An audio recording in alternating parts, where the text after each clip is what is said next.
आई भैया लोग, आज हम पवन भैया के वो गाना गावत तनी। नजरिया चुरावल बहुत बात होला। तो आप लोग से विनती बा, अगर कोनो तरह के में छोट मोट गलती हो जाए तो अपन बेटा भाई समझ के माफ़ कर देव लोग। और वो लोग सुने, अगर अच्छा लगे तो लाइक कमेंट शेयर सब्सक्राइब जरूर करे जाए। सनहिया लगावल बहुत बात नहीं खे,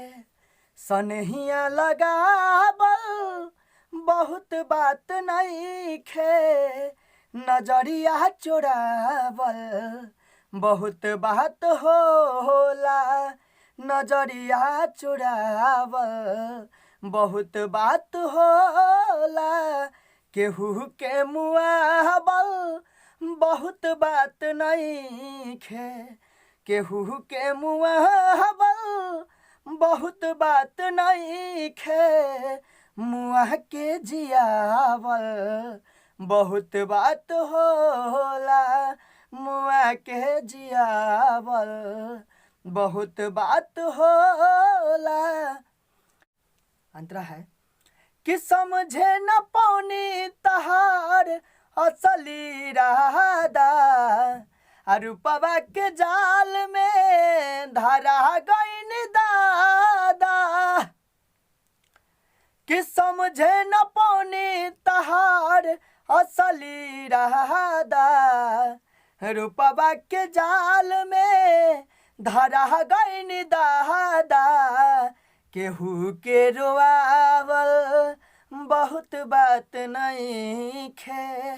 केहू के रोआवल बहुत बात नहीं खे, रोआ के हंसावल बहुत बात होला, सनहिया लगावल बहुत बात नहीं खे, नजरिया चुरावल बहुत बात होला। सेकेंड अंतरा, देखी देखी हमके अब ता हंसता जमाना, पागल समान हदे भैनी दीवाना, हो देखी देखी हमके अब ता हंसता जमाना, पागल समान हटे भैनी दीवाना, कि असरा धरावल बहुत बात नहीं खे, कि असरा धरावल बहुत बात नहीं खे, असरा पुरावल बहुत बात होला, सनहिया लगावल बहुत बात नहीं खे, नजरिया चुरावल बहुत बात होला। लास्ट अंतरा कैसे कहते हैं, अरे किलाई के सनेह तू ता चल गईलू जब से, सूरज के घाम हम ता देखनी ना ताब से, हो लाई के सनेह तू ता चल गईलू जब से, सूरज के घाम हम ता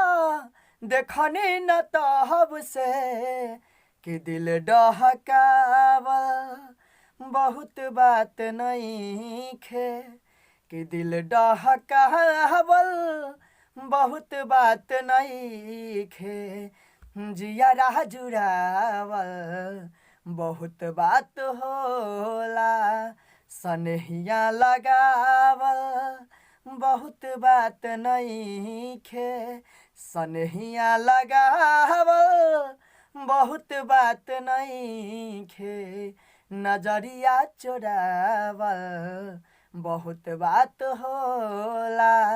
नजरिया चुरावल बहुत बात हो।